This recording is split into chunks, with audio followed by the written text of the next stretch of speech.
Hey, everybody. So just bringing you guys a quick disclaimer before today's podcast. We filmed this about a week early as we were in Florida for the shareholder summit. So just take note that the market has sped up and has been a little bit more aggressive than we share here on this video, but the foreclosure statistics reign true. And so we're going to come and follow up in 2 weeks from now with a market update that I think you guys will all really appreciate, given all the differences with interest rates and the market. So stay tuned on that and enjoy the show today. Welcome to the KP Podcast, where we talk about the business of real estate. A podcast about leveraging opportunities, growing your business, and experiencing financial freedom.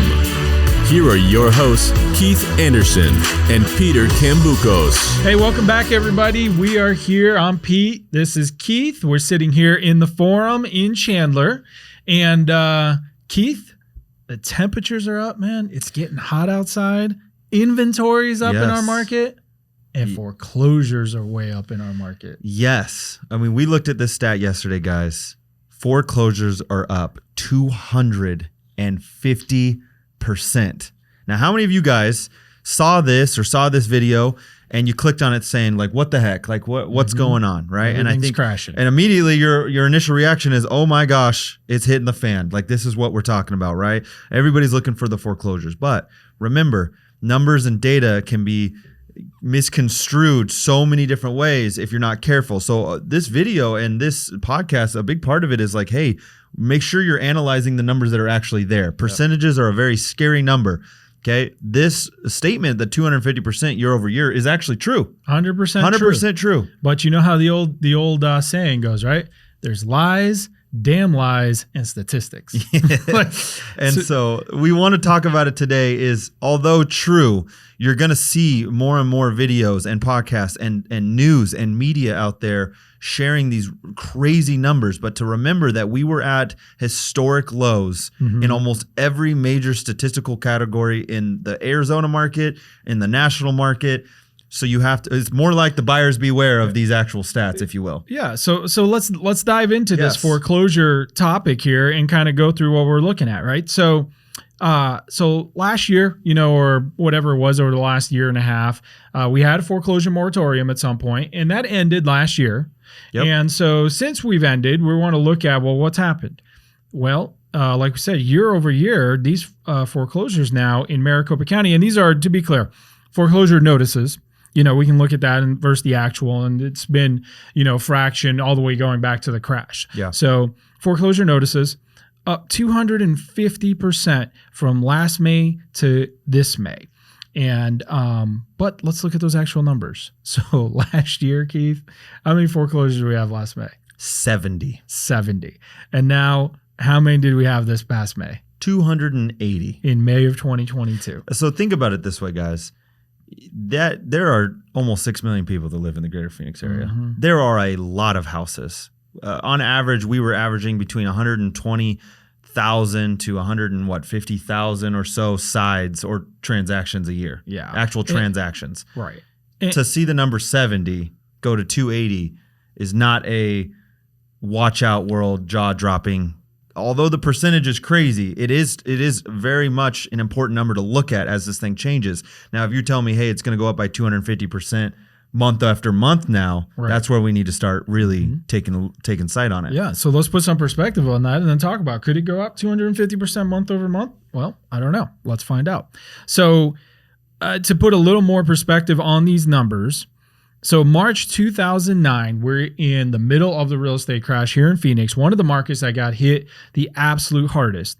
And we hit our all-time high for foreclosures in March of 2009 with 10,558 foreclosures that month. Pete. Hold up. That's a massive difference. That's a huge number. Now, people might be saying, okay, but that was the real estate crash. Yeah. Fine. Well, then let's look at the last couple of years. So what do we have pre-pandemic? We can go back to May, since we're talking about May up here. Let's go back to May of 2018, 498. So that's pre-pandemic. Pre-pandemic. That is normal flow. And keep only in mind, the flow, market wasn't as hot as it was over the last year or so with appreciation, right? But I would say, pretty normal May of 2018 and 2019. 2019, again, people remember just a couple of years ago, pre-pandemic. Again, good market, pretty normal. Same thing. It was like 480, 490, somewhere in there. And we're talking about this was, again, before massive rates of appreciation. Like we were still seeing great rates with 10 to 15%, but we weren't seeing 30% where there was it's almost impossible to foreclose on your house in a weird way at that point because you have so much equity, you could just sell it and get out. That's exactly it. And before we get to that point, I think it's important to point out, though, when we're using this perspective, guys, remember, look at these numbers, not only the number we're using in 2009, but even just a couple of years ago in 2018, 2019, our population's grown tremendously. Yeah. Not even in just these few years, but I mean, if you look back even at the crash in 2009, we're talking, 13 years ago, 13 years, we've got almost 2 million more people since that time. And even if you look back at these numbers in 2018, 2019, Phoenix over the last 2 to 3 years has seen, we've always got a big migration of people coming here, but we've had one of the biggest migrations, everything uptick huge over this last couple of years. So again, we're talking more people that are here, significantly more, especially over these last few years. And you look at the numbers that we have now. But going back to your point, that's a good point, is look at how different the situation is. We've had appreciation, last year was 32%. Yep. So, is there anyone, and I shouldn't say that, we can't say everyone, the vast majority, the huge number, 95+% of homeowners have a lot of equity in this market right now, right? Anybody that's bought in the last several years or before that has got a lot of equity. Well, the crazy part about it that kind of just blows my mind is like let's say you bought a house last year before the big 30%, boom, and you missed every single payment. Yep. Every single payment for the entire year with back fees and all that stuff. So you're in the moratorium. You're just not paying. You're just not paying. You're just chilling. Yep. You have all of this come due. You might still have equity in your home. You might be able to still sell it, and you never made a single mortgage payment and still make a profit. That's crazy to me. Yeah. But that's why we're seeing these numbers and we're looking at it like, okay, well, it is still up 250% even after all of that stuff. So there are still an increase. We're expecting it. But we're still not even to where it was at 2018, 2019 yet. Yeah. It's still got to double. And so the point is, so let's talk about that, because I think that's an important point, like you're saying. So we're still seeing these numbers when these people have equity. So, let's not forget, people still will go into foreclosure. Yep. And who might these people be, and what's going on? Well, you've got cases where there's a death in the family and people get sick and things happen, where people can't make their mortgage payments or they're struggling, even in the best of times or a great market or whatever. So you're always going to have, a certain number of these. The difference now, like we're saying, is with this much equity, you're not generally seeing a lot of people in those situations. You're going to have the set of people that are always having issues, but now they've got options. And so what do I mean by that? When there's equity, there's options. You can maybe, work something out with the lender. Modifications all the time. Or we saw, folks that were on moratoriums, they're adding that on to the end of the loan and just adding years to the loan instead of, a traditional modification like you were just discussing. Or like we said, you can always sell. If you've got equity, you don't have to worry about a short sale. You're certainly not going to let it go to auction because you've actually got equity in there. So, you prevent the foreclosure, you sell it, and you actually walk away with your equity, with your money, right? So let's dive into something to actually give you actual numbers that you need to watch out for, because I think that's really important. If you're going to see these things, it's the reason why we did this exact podcast. You're going to see 200%, 300% in almost every statistical area in the real estate market. So buyer beware of those stats. Same thing with inventory, right? Supply. They're going to see, hey, inventory's up 100%. Well, it is up 100% from all-time historical lows. And even after being up 100%, we are still less than 50% of what is normal. So we're still incredibly low, even though technically the headline will say, hey, inventory doubled. So Pete, let's talk about that then. What number of actual monthly or that foreclosure number should we kind of start to say, whoa, this is different. This isn't about a percentage of change in this situation. It's we haven't seen them this high in a while.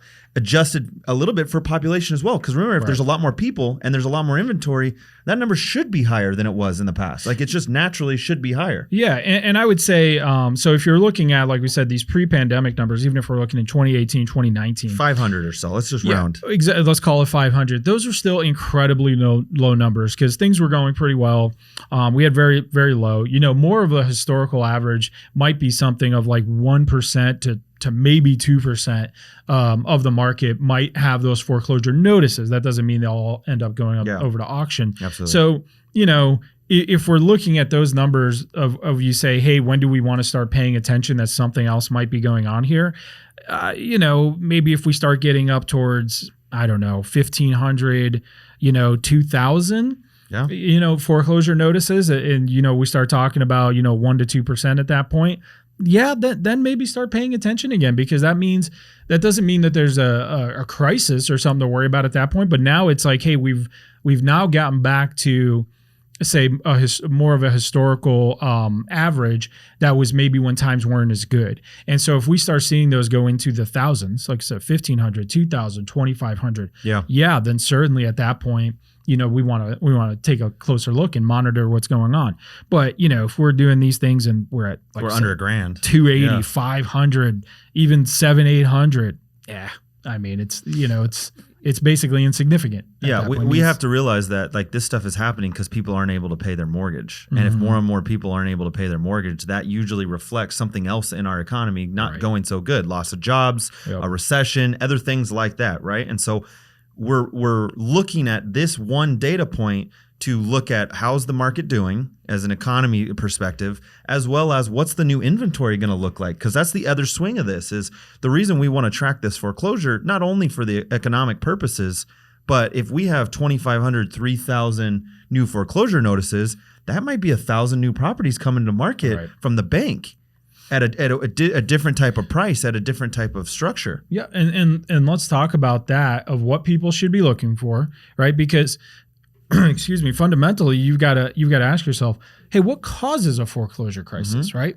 What would happen here to make this happen? And I think everybody needs to remember what a foreclosure is. It is basically a forced sale. Yep. Okay, so what you're looking at is people who are forced to sell their house. That's why they've got a foreclosure notice, and they're doing something they probably didn't want to do. But for whatever reason, they can't make their payments, they're in trouble. They're forced to do something. They're forced to sell. And so what could cause a forced sale? Well, right now in the real estate market, things are looking pretty good on the real estate side. Like we said, there's equity there. Rates have been incredibly low. So it's probably not coming from that side. Typically, when we're looking at what causes these forced sales, it's just what you hit on, Keith. It's outside the real estate market. It's, are we in a recession? Are we in a depression? Is there unemployment starting to go up? Are people losing their jobs and therefore their income and now cannot make their payments? Are they getting hit with other IRS debt, tax debt, things that you can't Medical see? bills. And we have to look outside and look in. Now, there are certain types of debts that probably won't affect the foreclosure market, even if they're really behind. We've seen that in the industry. But those big ones are ones to keep an eye on, because it could inadvertently affect the real estate market outside looking in. Real estate market could be doing great, but all of a sudden you start seeing foreclosures skyrocket because of a recession or something going on in the economy. Now we're going to look for an effect in the real estate market because new inventory increases, and we're starting to see that happen. I mean, if we're at 10,000 active listings at any given time right now with the increase of inventory, and you add another 2,000 active listings to that, just from the foreclosure side of things, that's a big deal. That's huge. That's 20% increase in inventory from just foreclosures and those change. So keep an eye on it, guys. Like we're always looking at it. The big part about this is it's a buyer beware of statistics. Be looking at that, but also to show you guys, like, this is changing. The foreclosure market is moving. So those of you guys that are real estate agents out there and that are, talking to your clients, or if you're listening and you are a potential client looking to buy, don't be too frightened by what you see sometimes in the news. They're trying to sell a story. Although the numbers are accurate and are true, look at the actual data behind them, where they're coming from, where they're heading. You need to see a bigger picture to make a good informed decision. Yeah, they can spin those numbers any way they want. So basically, in summary here, we're saying Yep. Foreclosures are moving up, but at this point, insignificantly. Nothing to even, look at really at this point. But the things to watch out for, like we said, bigger recession, unemployment numbers rising, people losing jobs, creating situations where they are forced to miss their payments and or have to sell. Absolutely. So guys, thanks for following us. And again, subscribe and share the channel. It's at the KP Elite. We look forward to talking to you guys every other week and just diving into these discussions, and more will come as we see this market move and shift in ways that we haven't seen in a long time. So tune in, and we will talk to you guys next time. See you guys.